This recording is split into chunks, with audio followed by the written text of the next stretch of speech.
Uncle Dan. Hey. You know, one of the things that just keeps getting truer every year is that I keep getting older. Well, you know what I decided? I decided that since COVID was such a bitch, that this last year doesn't count. So I'm down with that. My next birthday will be the same as my last birthday. I'm just skipping it. It doesn't. It never counted. It never happened.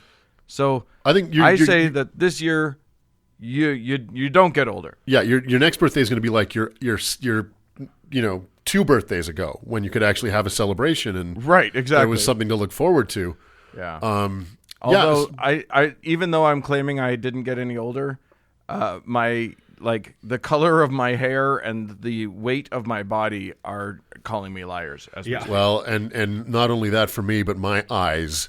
Right before COVID finally came crashing down, I went to the ophthalmologist for the first time. Ophthalmologist.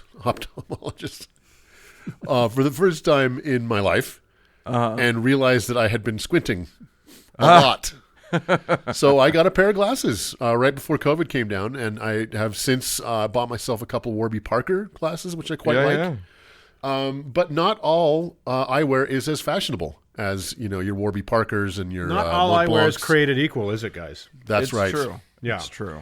So I remember when my husband noticed that I was holding my phone like 9 feet away from my face to read it. He's like, "Honey, I think you need glasses." And then when I got like amazing reading glasses and put them on and saw my face in the mirror for the first time in 3 years, I screamed. It's like I just peeked into the ark. So anyway, so for some reason I find myself creating accidental themes or patterns in the stories I cover. I've done at least 4 segments on crazy ideas about the moon, those being David Icke, hollow moon theory, Muhammad splitting the moon, and of course Mormon moon Quakers, or I mean the Quaker-like people that Mormon prophets insisted lived on the moon. I've done loads of segments on animals and the hideous cruelties religion loves to lard on them, from medieval animal law to the Gadarene swine to Balaam's ass. I also seem to sit at the UFO assignment desk, etc. I don't know why. But between last week, when I talked about 15,000 people giving themselves solar retinopathy, and this week, I've developed a very vision-based pattern, as we shall see here in this audio medium. So, let me get into the story of magical seeing via song, shall I? Oh. Now that spring has embraced the Northern Hemisphere, and here in these United States anyway, the pandemic seems to be halfway under control. There's a sense of renewal, of life returning to a recently benighted nation. I think the perfect song for that one is one of my favorites for just such moments. That being the 1972 Billboard Hot 100 chart topper, "I Can See Clearly Now," written and sung by the honey-voiced Johnny Nash. While I can't play it for you on the show because law, I can recite the opening for you. You guys know that song. It's gorgeous, right? Yeah. I can see clearly now the rain is gone. I can see all obstacles in my way. I can see the English meaning of words written in a long-dead language that never actually existed, via some magical spectacles that were also mounted in a piece of armor I found in a stone box in upstate New York, that were mentioned a few times in the Old Testament that for almost 200 years my followers will believe were the lens through which revelation came until one bright, sunshiny day when they all saw a brown pebble on the front page of the Deseret News, and suddenly none of it mattered anymore. I really love that song. That's from the second verse? Yeah, it's from the fourth verse. Okay, no wonder I don't remember it. Yeah. I love how our ex-Mormon listeners are all kind of nodding knowingly right now, and our Nevermo listeners are smelling toast. Yeah, so I love that song. I never really understand the lyrics, but the melody is just lovely. So now, as Doug was intimating, now the average listener out there in the world might just think Uncle Mark was having a brain hemorrhage, or had momentarily been possessed by the spirit of Sarah Palin as she tried to describe what newspapers she's read.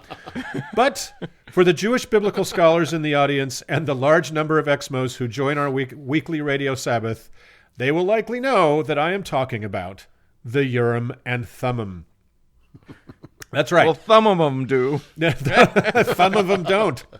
Now, no good people of heretic land, I am not talking about urine on thumbing.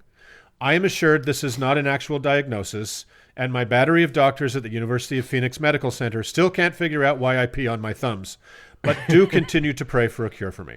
I thought Urim and Thummim was a town in England. I thought it was a British New Wave band, but that's fine. We're all right.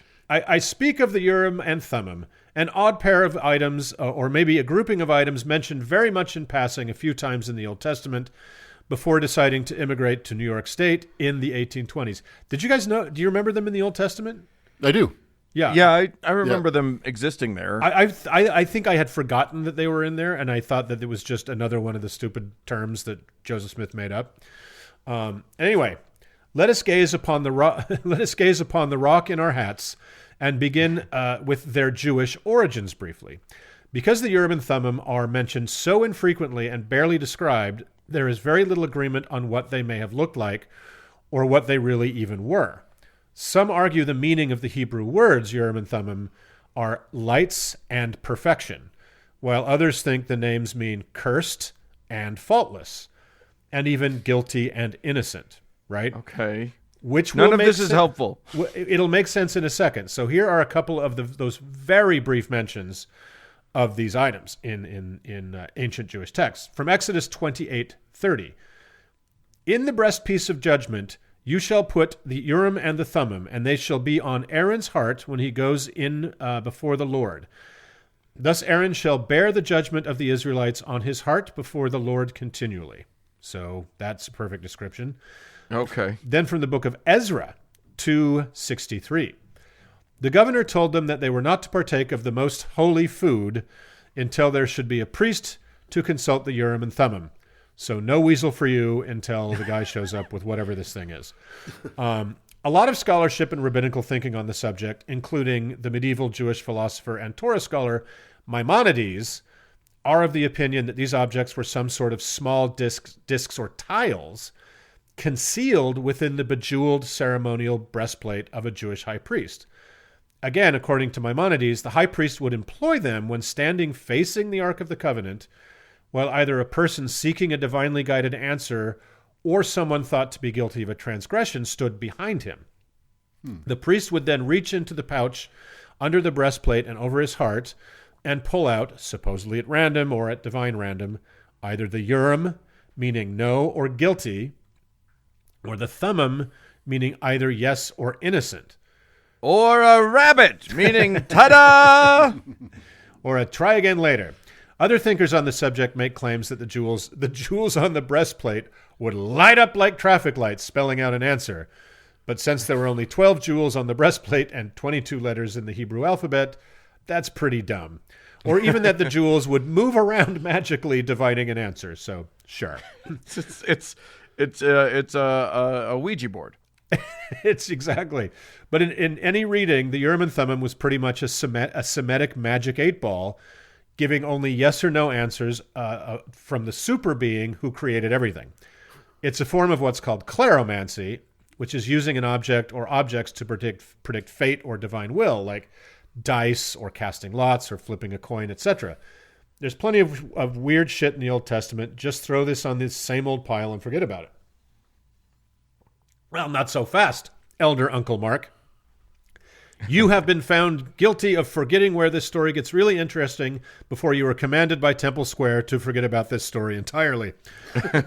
It seems a young Bible enthusiast and avid plagiarizer who would loom large in all our lives ended up becoming neighbors with the Urim and Thummim thousands of years after their immigration from Bible land to rural New York via a Jewish pre-Columbian ocean voyage to Central America, then a brave overland dash from Guatemala to somewhere near Niagara Falls, and nearly into young Joseph Smith's very own backyard. All it makes is sense. In the 1820s, Smith later would recount, an angel, then a couple guys, then a few guys appeared to him. Listen to Doug's telling of the many shifting first vision stories in episode 134 for that hot mess.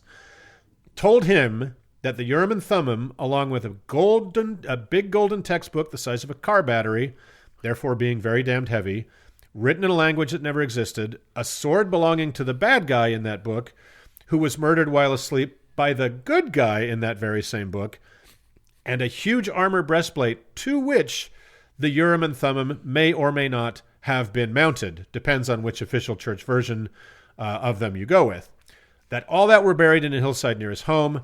Hurry up and go get all that good shit, kid. So, after 4 years of inexplicable false starts, he finally digs them up in 1827. Remember that? He kept going back and the angel wouldn't let him have them or something? Yeah. Yeah, he literally, like, it was this weird game of Mother May I or something. Right. So the angel or angels or a chorus of angels or God or Jesus or whoever appeared to him and said, we find you worthy to go get this stuff. And when he gets there, they're like, yeah, no. So psych. Anyway, so he finally digs them up in 1827. And the work of the great translation of those golden plates into the free doorstop in the drawer by your bed anytime you check into a married hotel, the Book of Mormon, began. Like so many things about Smith in the Book of Mormon, Mormon history and the ever-shifting official accounts for all of the above, even those who, quote, saw the Urim and Thummim, Smith's intimate associates, couldn't agree on what they saw. In 1842, Smith himself said, with the records was found a curious instrument, which the ancients called Urim and Thummim, which consisted of 2 transparent stones set in the rim of a bow fastened to a breastplate. Through the medium, the Urim and Thummim, I translated the record by the gift and power of God. Important, remember these words by the prophet himself. In 1853, his own mother, Lucy Mack Smith, said, it consisted of 2 smooth, 3-cornered diamonds set in glass, and the glasses were set in silver bows, which were connected with each other in much the same way as old-fashioned spectacles. It's funny to think of somebody in 1853 saying something's old-fashioned, but it was. I was about to say. Okay, not too dissimilar. 2 people can describe the same thing in different ways, right? Martin Harris, one of Smith's first disciples, who therefore would have been among the first to see the thing, said, the 2 stones set in a bow of silver were about 2 inches in diameter, perfectly round, and about 5/8 of an inch thick at the center, but not so thick at the edges where they came into the bow. They were joined by a round bar of silver about 3/8 of an inch in diameter and about 4 inches long, which, with the 2 stones, would make 8 inches. The stones were white, like polished marble, with a few gray streaks. Okay, 2 white stones like polished marble with gray streaks. This is not how one would describe transparent stones or 3-cornered diamonds, like the eyewitnesses above, right, fellas?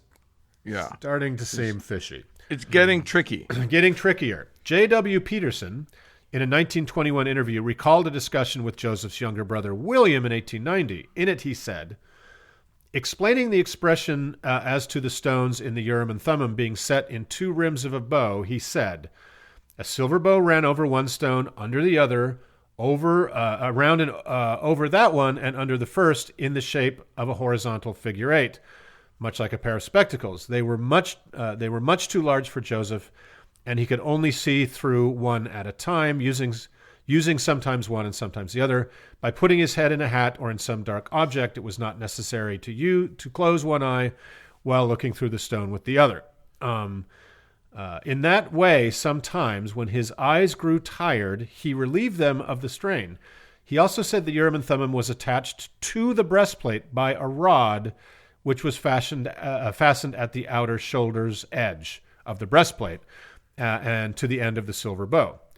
So now they're on a rod held out from a breastplate.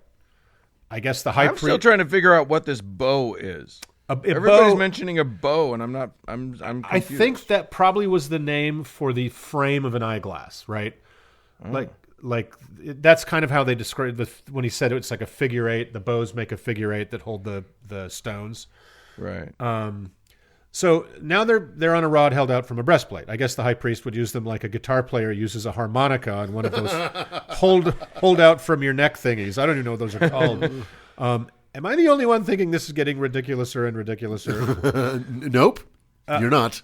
Another interesting problem with the Mormon Urim and Thummim, they weren't even called that until 1833, well after the publication of the Book of Mormon and the foundation of the church. They aren't mentioned in the Doctrine and Covenants or early versions of the Book of Commandments. Then they suddenly appear in an amended text of the Doctrine and Covenants in 1835. In 1838, Smith said definitively, I obtained the plates and the Urim and Thummim with them. by the means of which I translated the plates, and thus came the Book of Mormon. So Smith himself twice said it was done that way, but well after the fact. But why the delay in calling them that? Prior to these later reprintings and claims, the magic items Smith had used to translate the Book of Mormon were called seer stones. Scrying, which is looking for treasure with the use of a favorite magic rock, was a common folk magic in 19th century rural America. Smith, before finding the mythical treasure that would briefly make him rich before forever making him dead, was an avid practitioner of this hokum, as were some of his family members. The original story was he put his seer stone or peep stone in a hat and then stuck his face into that hat, in which he could see the ancient text turn into English. In fact, he had been cited by criminal courts twice for being a fraud and a charlatan in his search for Al Capone's vaults and whatever other wonders he promised the farmers he would find. He was Jimmy also Hoffa. Yeah, he did find Jimmy Hoffa, which was kind of amazing. He was also finding lots of people lost interest in his new faith when they found out it was derived from this silly, ground-penetrating bullshit that was common at the time. So he lifted the magic gems from the high priest's breastplate in the Old Testament, and having the good luck of them being terribly under-described, other than possessing magic, he repurposed them to give his wobbling faith some of that Old Testament legitimacy razzle-dazzle. The church then spent, 175 years beating the shit out of anyone who dared mention the old rock and the hat translation method from the earliest accounts of the translation. Yeah. Yep. Fuck you, that never happened. It was a super weird harmonica brace with giant diamonds on it, or white marbles either sticking up from a breastplate or mounted in it like a welder's mask, or just ancient Judean Coke bottle glasses. All or one of them is the official story. How dare you say otherwise? Here's a random assortment of official church art and illustrations with a guy wearing glasses. The one and only true and unchanging church on earth has spoken. The end. Then, one bright, sunshiny day in August of 2015, those of us here in Mormon country woke up to see on the front page of our newspapers a little brown turd of curious workmanship. It looked like the Easter egg equivalent to Charlie Brown's Christmas tree. There, my friends, in print, was Joseph Smith's seer stone. Not a pair of blobby diamonds mounted to a breastplate, but the magical 19th century treasure-digging seer stone that not only got Joseph Smith's fraudulent ass dragged into court twice, but was of that morning's Deseret News and Salt Lake Tribune the official method by which Joseph Smith translated the golden plates before the angel took them back to heaven or Kolob or the big golden book library. 175 years of official church revisionism and whitewashing gone in an instant, to be replaced with the pre-1835 explanation for the magical translation, for what the magical translation was before being officially unhappened by the church, before once again being restored by the church, in turn unhappening the absurd Urim and Thummim. So at this rate, look for the Urim and Thummim becoming the official translation method, replacing the little brown cat turd in around 2160. Two things in this life are certain. The Mormon Church will burn out the clutch as it keeps shifting its official history, and I will keep peeing on my thumbs. So that is the Urim and Thummim, guys. Well, it's funny because when we were children and the Urim and Thummim were mentioned, and by the way, I just typed while you were talking, I typed Urim and Thummim into Google. Yeah. And I don't know what this says about me, but I spelled it correctly. I guarantee you no listener's going to get that right on the first try. Yeah, well, spell check insists that those are not words. It is correct. But Spell I remember, check is correct. like, we were, the official church art and the official church description of this thing that was so fundamental. Mm-hmm. Like the Book of Mormon was the center of the faith, and how this book, found its way into old-timey English was through this breastplate with a pair of glasses like stuck to it. Yeah, and so nobody ever was able to make sense of that for me. No, and if you Google it and look up the artwork, yeah, it's bananas. It's all over the map. It's very, very strange. And well, I don't know why. Just say that sorry, you go on with what you're going to say. Oh, I just was going to say I don't know why the church thought this is a more legitimate form of translation. Right. Than a peepstone. You know what I mean? Because at the time, peepstones were right. Even in 1830s, a lot of more sophisticated people considered, treasure digging peepstones ridiculous. A little low. Yeah, it was like folk magic. My upbringing handled this in a way that I think actually worked really well for Mormons, which was that I never saw. I heard the term Urim and Thummim, but no one ever told me what it was meant to be. I never got a glasses thing. I never saw an image. They basically pretended it didn't exist. They were in like primary books, right, Doug? And like there was a lot of official church art. One very famous one of, an illustrated Joseph Smith wearing them like a giant pair of glasses. Yeah, I do. Yeah, they were talked about, it wasn't. It wasn't the favorite subject, but it was something that I think there was a need. There's a lot of not favorite subjects. Exactly. I think they felt a need to talk about it because it's miraculous. It's part of the story, and they're stuck with it. Right, and the translation of the Book of Mormon from an ancient, gold book into some incredibly shitty English is miraculous. Right. So you have to have some kind of explanation. That they zigged and zagged on it is bonkers.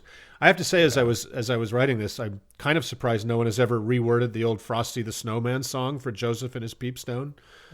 There must have been a magic rock in that old top hat he found. For when he put it on his face, he began to make a sound. Oh, Joseph the con man. Somebody will take it from there. I sure hope that's public domain. No, I'm kidding. No, and that goes to a central frustration that a lot of us ex-Mormons have with the official Mormon Church, is that it's not that what you're telling me isn't true, it's that it's not true. Yeah. You had this goddamn rock in its little leather satchel the entire time. That you were telling me as a child that it was a magic pair of glasses attached to a golden breastplate, that is how Joseph translated the Book of Mormon. And but you had this fucking rock the whole time. Here's the thing: they own all of it now. Yeah. Now they're not saying that it's the rock and not the Urim and Thummim. They're saying all the things. Right. Yeah, he did all the things. Do you guys remember this? I can't remember if this is something I imagined or if it's real, but I think that the Missouri Mormons, the what are they called now? The Community of Christ? Yeah. I think they had it because I think Emma had it, is what I seem to remember this story, and they were going to go public with it. Had the rock. Okay. And do you guys remember that being part of this? But anyway, I think this church decided, well, we got to get ahead of this, so we'll just do it with them. Interesting. And folded it into this, rather impressive project they were working on called the Joseph Smith Papers.